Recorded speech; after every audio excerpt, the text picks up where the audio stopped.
study about a chapter relation and function. This topic is related to the students who are going in class 12. Okay, so we will study what is relation and what is function. Before starting function, we will study about what is relation. Relation होता क्या है? अगर मैं देखूं तो बहुत सारे relations होते हैं, जैसे कि मदर डॉटर, फादर सन. और अगर मैं मैथमेटिकल टर्म्स में बोलूं कि कोई भी दो चीज़ों के बीच में रिलेशन, कोई दो नंबर्स के बीच में रिलेशन, अगर मैं बोलूं कि 4 और 5 में रिलेशन, तो 4 और 5 में क्या रिलेशन है? 5 बड़ा है 4 से, या ये बोल सकते हैं 4 छोटा है 5 से. ये एक तरीके का रिलेशन हो गया. ठीक है. अब सपोज मैं बात करूं, हमारे पास कोई दो लाइंस है, एम एन, दोनों आपस में क्या है? पैरेलल है. तो दोनों में रिलेशन क्या है? पैरेलल लाइंस का रिलेशन है. अगर मैं बोलूं हमारे पास कोई दो लाइन है, वो आपस में क्या है?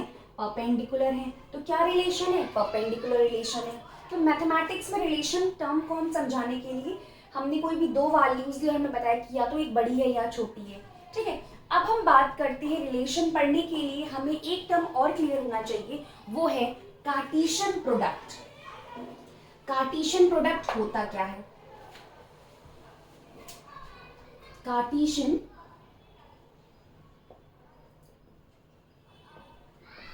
प्रोडक्ट. ठीक है. कार्टेशियन प्रोडक्ट, सपोज मान लीजिए हमारे पास, सबको पता है सेट्स क्या होते हैं, सबने पढ़ा होगा कि सेट्स कलेक्शन ऑफ ऑब्जेक्ट्स को बोलते हैं सेट्स. अगर डेफिनेशन पे जाएं, मान लेते हैं कि हमारे पास एक सेट है. सपोज हमारे पास एक सेट है 1 2 3. दूसरा सेट है हमारे पास P Q R. अब प्रोडक्ट से मतलब समझ में आ रहा होगा. ठीक है. तो अगर हम कहें कि कार्टेशियन प्रोडक्ट क्या है, A क्रॉस B क्या है, तो हमारी क्या आएगी? हमारी 1 की मैपिंग होगी P से, फिर 1 की मैपिंग होगी Q से, फिर 1 की मैपिंग होगी R से. सिमिलरली ऐसे ही 2 की होगी. तो हमारी क्या आएंगी एलिमेंट्स? क्या होंगे हमारे? 1 P, similarly 1 Q, 1 R, 2 P, फिर 2 की मैपिंग होगी 2 Q, 2 R, 3 P, 3 Q, 3 R. ये होता है हमारा कार्टेशियन प्रोडक्ट. हमें रिलेशन समझने से पहले ये जानना होगा कि कार्टेशियन प्रोडक्ट होता क्या है. ठीक है. हमारे ये A के एलिमेंट्स थे, ये B के एलिमेंट्स हुए. हमने मैपिंग कराई 1 P, 2 Q. 1 की मैपिंग P से हुई, Q से हुई, R से हुई. सिमिलरली 2 की मैपिंग हुई P से, Q से, R से. सिमिलरली 3 की हुई P Q R. तो ये क्या है? हमारे कार्टेशियन प्रोडक्ट. ये हमारे क्या आ गए? नंबर ऑफ एलिमेंट्स आ गए. अब नंबर ऑफ एलिमेंट्स अगर हमें पता करने हो कि नंबर ऑफ एलिमेंट्स होते कितने हैं कार्टेशियन प्रोडक्ट में A क्रॉस B में, तो अब सपोज हम मान लेते हैं कि अगर इसके एलिमेंट्स को मैं M डिनोट कर दूं और इसके एलिमेंट्स को N मान लूं, क्योंकि यहाँ तो 3 है. अगर मान लीजिए बहुत सारे हो, तो हमने एक जनरल टर्म ले लिया फॉर्मूले के लिए कि total number of elements in A cross B. A cross B में कितने एलिमेंट होंगे? तो टोटल नंबर ऑफ एलिमेंट्स कितने होंगे? अगर मैं ऐसे लिखूं, total number of elements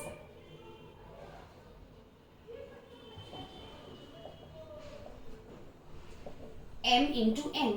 suppose यहाँ पे 4 है, यहाँ पे 3 है, यहाँ पे 3 है, तो कितने आएंगे हमारे? 3 3 9. तो 1 2 3 4 5 6 7 8 9. तो हमारे कितने हो गए? 9 हो गए. तो अगर हमें पूछा जाए कार्टेशियन प्रोडक्ट में टोटल नंबर ऑफ एलिमेंट्स कितने होते हैं, तो हमें मल्टीप्लाई करके हम डायरेक्ट बोल सकते हैं total number of elements in A cross B is M cross N. अब रिलेशन क्या होता है? आपने अपनी बुक में लैंग्वेज में पढ़ा, बुक में पढ़ा होगा, एक लैंग्वेज गिवन होगी. मैं उसे सिंपल से वर्ड्स में बोलती हूँ. Relation is a subset of A cross B. Relation क्या है? सबसेट है A क्रॉस B का. और A क्रॉस B क्या है? हमारा कार्टेशियन प्रोडक्ट, हमारे एलिमेंट्स. ठीक है. तो रिलेशन क्या होता है? It is a subset of A cross B. अभी तो हमने ये पढ़ा कि total number of elements A cross B में क्या होते हैं? MN. अगर मैं बात करूं कि टोटल नंबर ऑफ रिलेशन कितने होंगे या सबसेट कितने होंगे, तो टोटल नंबर ऑफ रिलेशंस की बात होगी तो आएगा, टोटल नंबर ऑफ रिलेशन की बात होगी तो आएगा 2 to the power M N, 2 to the power M N. ठीक है, अगर हम कार्टेशियन प्रोडक्ट समझ में आया, first thing Cartesian productivity. Relation क्या होता है, सबसेट होता है ए क्रॉस बी का, तो कितने रिलेशन बन सकते हैं, तो टोटल नंबर ऑफ रिलेशंस कितने बनेंगे, 2 to the power M N. Clear हो गई बात। अब आते हैं बात कि रिलेशन होते कितने तरीके के हैं, तो रिलेशंस पे हम बात करेंगे, रिलेशन हमारे होते कितने तरीके के हैं।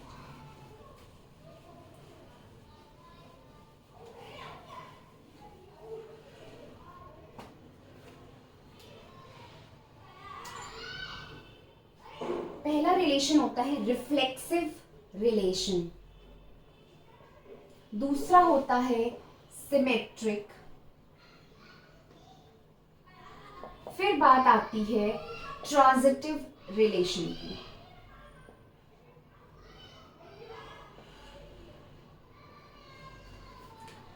ओके, तो अगर ये तीनों चीजें होती हैं तो इन्हें हम बोलेंगे, एक और टर्म अभी आएगा इक्विवेलेंस रिलेशन, वो भी हम पढ़ेंगे। हम पहले क्लियर कर लें कि हमारा रिफ्लेक्सिव क्या होता है, सिमेट्रिक क्या होता है और ट्रांजिटिव क्या होता है। ठीक है, तो रिफ्लेक्सिव वर्ड से हमें समझ में आ रहा है रिफ्लेक्शन, मिरर जैसे होता है ना, हमारी इमेज हम ही को दिखती है, तो अगर मैं कहूं कि 1 का रिफ्लेक्शन क्या होगा 1, 2 का रिफ्लेक्शन क्या होगा 2, 3 का रिफ्लेक्शन क्या होगा 3। तो रिफ्लेक्सिव हम रिलेशन उस रिलेशन को कहते हैं जिसमें मिरर इमेज होती है। सपोज हमारा कोई सेट है, ए हमारा कोई सेट है 1 2 3, ठीक है, और हमारे रिलेशन आ रहे हैं 1, 1, 2, 2, 3, 3, कोई भी हमने रिलेशन ले लिया 1, 3, 3, 1। अब मैं कहूं कि ये क्या एक रिफ्लेक्सिव रिलेशन है, तो इसका मतलब क्या होता है कि हर एक एलिमेंट जो भी होगा 1, तो उसकी मिरर इमेज होनी चाहिए। 1 की है 1, 2 की है 2, 3 की है 3, तो 1 की 1 है, 2 की 2 है, 3 की 3 है। ठीक है, तो रिफ्लेक्सिव रिलेशन वो रिलेशन होता है, हम क्या कहेंगे ए कॉमा ए जो है वो क्या होना चाहिए, बिलोंग्स टू आर, जहां पे ए क्या है, सेट ए का एलिमेंट है, या B comma B belongs to R, B किसका एलिमेंट है, इस सेट ए का एलिमेंट है। C comma C belongs to R, जहां पे सी किसका एलिमेंट है, इसी ए का एलिमेंट है। ए बी सी हम एलिमेंट मान लेते हैं इसको, ए बी सी, तो ए कॉमा ए भी होना चाहिए, बी कॉमा बी भी होना चाहिए, सी कॉमा सी भी होना चाहिए, और एक्स्ट्रा वो भी होंगे तो कोई दिक्कत नहीं है, लेकिन ये चीजें प्रेजेंट होनी चाहिए। ठीक है, तो ये रिलेशन हमारा क्या कहलाता है, रिफ्लेक्सिव रिलेशन। एक टर्म में और इंट्रोड्यूस करती हूँ, आइडेंटिटी रिलेशन। आइडेंटिटी रिलेशन वो रिलेशन होता है जिसमें सिर्फ मिरर इमेज ही होगी, मतलब अगर हम 1, 1, 2, 2, 3, 3, उसमें बाकी और चीजें नहीं होंगी, तो इस रिलेशन को बोलते हैं आइडेंटिटी रिलेशन। ठीक है, इसको हम रिफ्लेक्सिव भी बोलेंगे, तो मतलब एक आइडेंटिटी रिलेशन जो होता है वो रिफ्लेक्सिव हो सकता है, लेकिन रिफ्लेक्सिव रिलेशन आइडेंटिटी रिलेशन नहीं हो सकती, क्योंकि रिफ्लेक्सिव रिलेशन में मिरर इमेज तो है बट हमारे और भी एलिमेंट्स आ गए हैं इसमें। ठीक है, तो ये हो गया हमारा आइडेंटिटी रिलेशन, और ये रिफ्लेक्सिव भी है, लेकिन ये रिफ्लेक्सिव है बट आइडेंटिटी नहीं, क्योंकि इसमें 1, 3 भी है, 3, 1 भी है। ठीक है, तो ये बात हो गई रिफ्लेक्सिव रिलेशन की। अब आप जब अपनी बुक की डेफिनेशन पढ़ेंगे तो उसमें लिखा होगा कि A comma A belongs to R for all A belongs to capital R. तो मतलब इसका मतलब ये हुआ कि A comma A belongs to R, मतलब कि मिरर इमेज 1, 1 है तो 1 का 1 होना चाहिए, 2 है तो 2, 2 होना चाहिए। ठीक है, तो ये बात होगी हमारी रिफ्लेक्सिव रिलेशन की। अभी हमने इससे पहले पढ़ा था कि टोटल नंबर ऑफ रिलेशन कितने होते हैं, 2 टू द पावर mn। ठीक है, अगर मान लीजिए कि हमारा रिफ्लेक्सिव रिलेशन हमें निकालना है कि हमारा रिफ्लेक्सिव रिलेशन कितने होने चाहिए, total number of reflexive relation. अभी तो टोटल नंबर ऑफ रिलेशन की बात हो रही थी, अब total number of reflexive relation की बात होती है। तो total number of reflexive relation होते हैं हमारे, total number of reflexive relation होते हैं हमारे 2 to the power n² - n। जहां पे n क्या है, number of elements in set ए, तो 1 2 3, तो n की वैल्यू कितनी है, 3 है, तो n क्या है यहाँ पे, number of elements in set ए। तो ये हो गया हमारा total number of reflexive relation. हमने कार्टेशियन प्रोडक्ट में पढ़ा था कि हमारे ए नंबर ऑफ एलिमेंट्स कितने होंगे, m cross n, total number of relations कितने होंगे, तो 2 टू द पावर mn। अब total number of reflexive relation की बात आएगी तो 2 to the power n square minus n। अब आती है बात सिमेट्रिक रिलेशन, सिमेट्रिक क्या होते हैं, ठीक है, symmetric relation. I hope reflexive clear हो गया होगा। मिरर इमेज 1,1 है, 2 का 2 होना चाहिए, 3 का 3 होना चाहिए, और बाकी चीज भी हो सकती है बट ये तो होना ही चाहिए, ठीक है। और अगर इतना भी है तो भी ये रिफ्लेक्सिव है बट ये आइडेंटिटी भी है, ये रिफ्लेक्सिव है बट आइडेंटिटी नहीं है। क्लियर, तो मैंने दोनों टर्म्स क्लियर कर दिए हैं। अब आती है बात सिमेट्रिक रिलेशन की। सिमेट्रिक रिलेशन वो रिलेशन है, suppose if a comma b belongs to r, then b comma a belongs to r। अगर a comma b belongs to r है तो b comma a भी belongs to r होना चाहिए। अब मैं इसका एग्जाम्पल लेके बताती हूँ। सपोज मैंने ये लिखा 1,1, 2,2, 3,3, फिर मैंने लिखा 1,3, 3,1, ठीक है। तो हम क्या देखेंगे, अगर a कॉमा बी बिलोंग कर रहा है r को तो ही b कॉमा a बिलोंग करना चाहिए। तो अगर हम इसकी बात करें 1,1, अगर इसमें a कॉमा b मानो तो 1,1 कर रहा है तो उसका उल्टा भी 1,1 ही होगा, सेम ही होगा। 2,2 का उल्टा भी सेम ही होगा, 3,3 का भी सेम ही होगा। अब आती है बात 1,3 की, तो अगर मैं इसको a बोलूं इसको b, तो a कॉमा b अगर ये है तो इसका b कॉमा a होना चाहिए, तो 3,1 है। It means this is a symmetric relation, ठीक है। अगर मैं सिर्फ इतना बोलूं,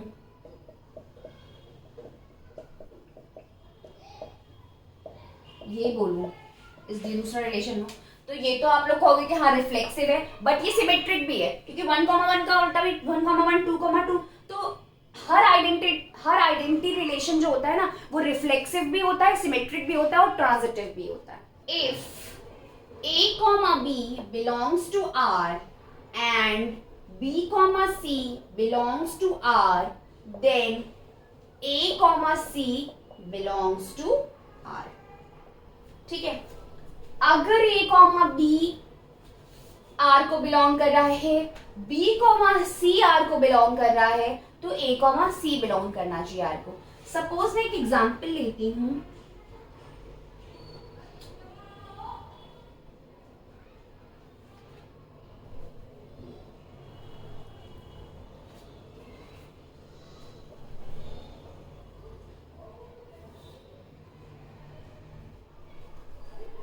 मैं खूब सारे रिलेशंस ले रही हूँ, उसमें आप बताइएगा।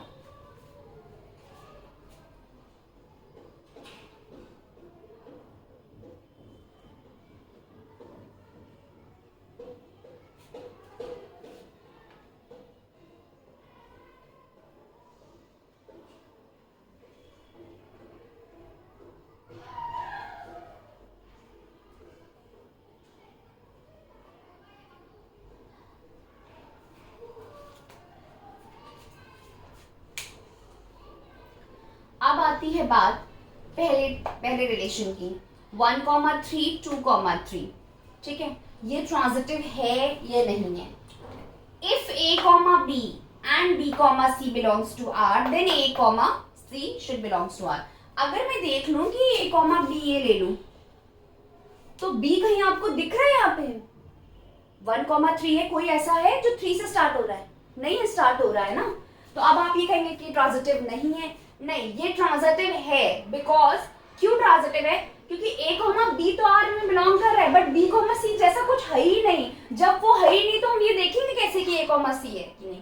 तो जब a कॉमा b r को बिलोंग कर रहा है और b कॉमा c r को बिलोंग कर रहा है तभी तो a कॉमा c होगा, तभी तो कंडीशन सेटिस्फाइड होगी ट्रांजिटिव की। आप लोगों को क्या लगता है कि a कॉमा b बिलोंग कर रहा है r को, b कॉमा c नहीं है तो a कॉमा c तो होगा नहीं, तो ट्रांजिटिव नहीं होगा। नहीं, ये गलत है। अगर ए कॉमा बी बिलोंग कर रहा है आर को, लेकिन बी कॉमा सी जैसा कोई यहाँ पे है ही नहीं कुछ, तो ये हम कैसे पता ही करेंगे कि ये ट्रांजिटिव है कि नहीं?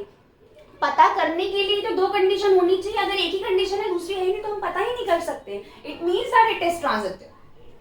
ठीक है, अब इसमें आते हैं तो 1,2 ए कॉमा बी है, बी कॉमा सी भी है, बी से स्टार्ट हो रहा है, तो सी कॉमा ए है तो ट्रांजिटिव है ही।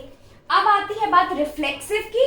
रिफ्लेक्सिव मैंने बताया ए कॉमा बी है, बट बी से कोई टर्म स्टार्ट ही नहीं हो रहा है ना, 1 से दोबारा कोई टर्म स्टार्ट ही नहीं हो रहा है, तो जब सेकंड कंडीशन है ही नहीं तो it is a transitive. Clear हो गई बात? तो अगर ये चीज है और ये चीज है तभी तो हम ये चीज देखेंगे। जैसे हमने सिमेट्रिक में क्या करते थे, if A comma B belongs to R then B comma A belongs to R. जब ये देख रहे थे तभी तो ये देख रहे थे, इसमें ये देखेंगे ये देखेंगे तभी तो ये देखेंगे। जब ये है ही नहीं तो ये कहां से देख पाएंगे? तो it means that it is transitive. Clear हो गई बात? तो अगर कोई भी रिलेशन रिफ्लेक्सिव भी है, सिमेट्रिक भी है और ट्रांजिटिव भी है तो उस रिलेशन को बोलते हैं इक्विवेलेंस रिलेशन। ठीक है, अब नेक्स्ट टॉपिक हम जब पढ़ेंगे वो पढ़ेंगे हम फंक्शन का। I hope reflexive, symmetric, transitive आपको क्लियर हो गया होगा, आपको कोई डाउट नहीं होगा। ठीक है, अगर आपको कोई डाउट हो तो आप कमेंट सेक्शन में अपनी प्रॉब्लम, अपने क्वेश्चन मेंशन कर सकते हैं। आप रिलेशन पे बेस्ड क्वेश्चंस करिए। If you have face any problem और regarding these type of questions, so you can mention me in the comment section. Thank you.